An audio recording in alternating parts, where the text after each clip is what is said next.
Balikan na po natin ang ulat ni Steve Dailisan patungkol pa rin sa Resorts World. Steve? Dati umarap na sa House Joint Committee hearing itong chairman ng Travelers International Hotel Group na si David Chua. Humingi siya Rafi ng paumanhin sa hindi na pagtalo nung nakaraang pagtinig dahil may prior arrangement na raw siya bago pa man yung imbitasyon. Nagpaabot siya ng pakikiramay sa mga biktima ng pag-atake ni Jesse Carlos sa Resorts World Manila. Sila man daw ay biktima rin. Inisa-isa nitong si Chua yung mga naging parte ng kanilang kumpanya para sa turismo at ekonomiya ng bansa. Sa 37 na namatay, 6 na lang daw Rafi yung hindi pa nakakatanggap ng 1 million peso cash assistance. Pero hindi pa nakakatanggap dahil sa kadahilan ng luluksa pa o meron pang mga ibang rason. Lahat naman daw ng 35 na injured ay napikila ng kalahating milyon piso. At sinabi niya na matapos yung insidente ay isa-isa na rin bisitahin yung mga lamay ng mga namatay.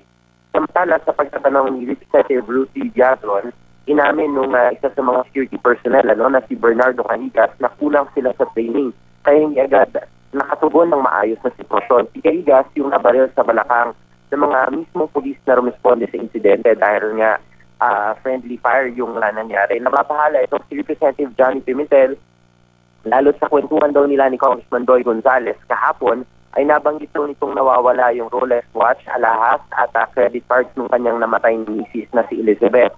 Meron pa raw Rafi nag-withdraw ng 25,000 pesos sa ATM nito 3 araw makalipas ang insidente. May reklamo rin ng looting o pagnanakaw yung ilang pang mga kaanak ng mga biktima.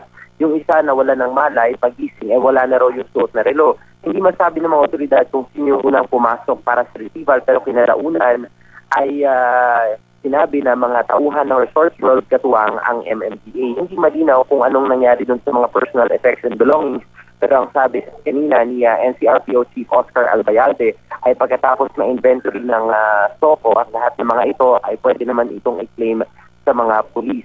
At sa mga sandaling ito, Rafi, ay nagpapatuloy pa rin ang pagdinig. Ang sentro ng kanilang usapan ngayon ay tungkol sa addiction sa casino o pagsusugal. Rafi. Maraming salamat, Steve Dailisan.